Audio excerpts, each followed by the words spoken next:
When financial systems are working as intended, the people behind them tend to get overlooked. But when a market drops, a company fails, or a new product overpromises and underdelivers, every choice that led there comes under scrutiny, and so do the people who made them. Based in Hong Kong, Henry Chen has spent much of his career making those decisions. Over the past 15 years, his work has spanned investment banking, private capital, fintech, and digital assets. Most of that work has taken place behind the scenes, in roles focused on oversight, risk, and execution rather than visibility.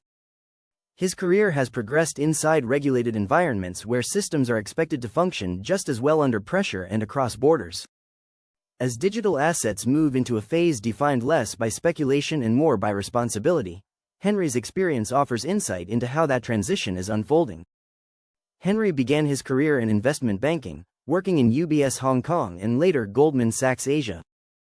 Over an 8-year period, he led equity capital markets transactions for financial institutions, fintech firms, and high-growth technology companies across Greater China, Southeast Asia, and global markets. The volume of work was substantial.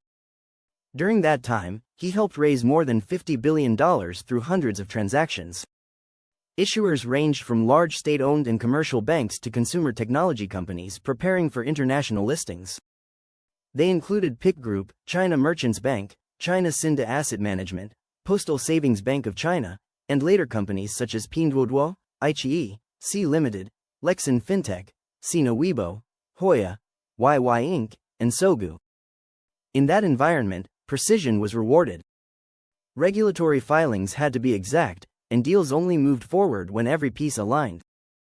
For many bankers, that path is an end in itself. For Henry, it became a foundation. As time passed, the appeal shifted away from advising transactions and toward working closer to the businesses behind them. The reason why I left investment banking at my prime time was a strong eagerness for myself to be a part of the business, especially working closely with the founder and management to support building the business, he explained. Henry saw greater long-term impact in helping companies move beyond transactions and into sustained execution, particularly in markets where financial systems were still maturing. By the time Henry moved into private capital, the divide between traditional finance and digital assets was unmistakable. Each side spoke a different language and questioned the other's incentives. At Summer Capital, which he joined in 2018 as co-founding partner and managing director of its fintech and blockchain fund, Henry started working across that divide. There, he led investments and portfolio management across more than 40 blockchain and crypto companies. Those investments spanned infrastructure, decentralized finance, data platforms, real-world asset initiatives, and compliant digital asset businesses, including Hashkey Group, Upbit, Clickle, EVG, OpenEden, Animoca Brands, and Amina Bank, the first fully licensed crypto bank regulated by FINMA in Switzerland.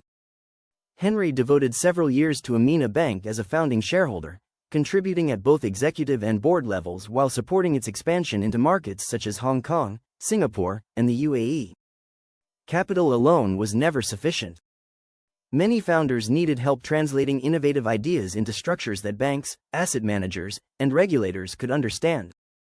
Henry advised on business strategy, product selections, governance, and fundraising, acting as a bridge between traditional institutions and crypto-native teams.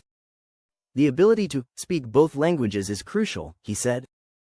You need to understand how bankers, regulators, and institutional investors think, and at the same time appreciate how developers, founders, and crypto-native communities operate. Working in that space demanded restraint as much as it did ambition. The most important qualities are intellectual honesty, striving for success, and the courage to say no when something feels misaligned with long-term integrity, even if it is commercially tempting, Henry explained. Those choices extended beyond individual deals, shaping relationships that could withstand scrutiny and, in some cases, scale. The value of that approach became evident years later when Hashkey Group completed an IPO toward the end of 2025. Henry had onboarded with its exchange business 3 years earlier as one of its very first customers, underscoring the long-term nature of his approach. Henry's career has been spent entirely in Asia, with hands-on experience across Hong Kong, Greater China, Singapore, Thailand, and Malaysia, alongside investment or advisory involvement in markets like Japan and South Korea. Working in these different environments made it clear how differently financial systems develop under regulatory, structural, and cultural constraints. Each jurisdiction moved at its own speed, influenced by infrastructure realities and local attitudes toward risk. What worked in one market often failed to translate cleanly to another. Over time, Henry learned that progress rarely came from rushing market entry or forcing models to fit local conditions. Instead, it emerged from staying engaged long enough to understand how each system actually worked. There is no one-size-fits-all approach to fintech, he said. As a result, he places a strong emphasis on maintaining close dialogue with regulators and policymakers. While global markets can provide useful context, he does not view them as templates to be copied. Developments in the United States may serve as reference points, but Asian regulators adapt quickly and expect market participants to do the same.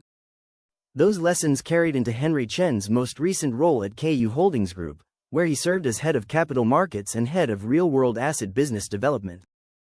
The group controls a global top 10 crypto exchange franchise alongside brokerage and foreign exchange services, venture investment, cloud mining, tokenization, and blockchain technology businesses.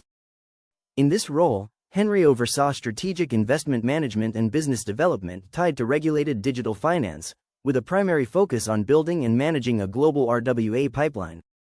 Assets included money market funds, private equity and private debt, commodities, intellectual property, and yield-bearing stablecoins.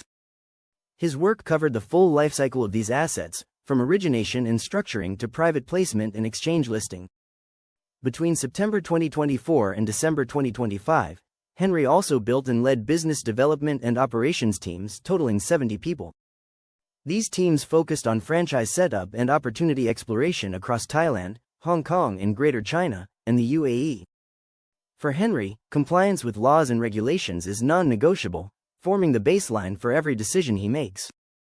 He places importance on collective decision-making, especially at the executive and board levels. Engaging all stakeholders, building consensus, and addressing issues early are critical to his approach. When problems emerge, he believes they should be dealt with right away. Years spent working in fast-moving, high-scrutiny environments have also impacted his views on judgment and restraint. He has learned that decisions are often made with incomplete information, and that some of the hardest calls involve slowing down or stepping away altogether. In hindsight, those moments have often protected the long-term health of a business, its reputation, and the interests of its stakeholders. How those decisions are communicated, however, can matter just as much as the decisions themselves. I have also seen how important it is to communicate honestly with investors and partners when conditions change, Henry noted. People can handle bad news, but they lose trust very quickly if they feel they are being managed or kept in the dark.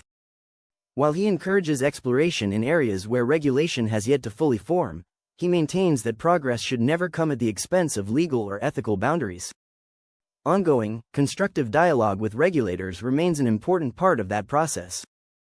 Henry Chen previously held multiple Hong Kong SFC licenses, including Types 1, 4, 6 and 9, and is in the process of reactivating his responsible officer status for dealing, advisory and asset management activities. He continues to engage regularly with policymakers and industry participants and speaks at conferences focused on institutional adoption and real-world blockchain applications. Looking ahead, Henry remains focused on work that delivers lasting value rather than short-term wins. What excites him about the next phase of fintech is not speed or novelty, but a shift toward usefulness. Blockchain is transitioning from speculative use to practical infrastructure, with tokenized real-world assets and on-chain settlement increasingly embedded in Asian and cross-border financial systems. When considering new ventures, Henry emphasizes integrity, long-term value creation, and team quality. He has advised professionals building careers in fintech to treat credibility and reputation as long-term assets, to invest in understanding both technical fundamentals and industry context, and to think in decades rather than short market cycles. As digital finance continues to mature, careers like Henry's show where lasting influence comes from. It's not from visibility or attention, but years of careful judgment in systems where the consequences of mistakes are undeniable.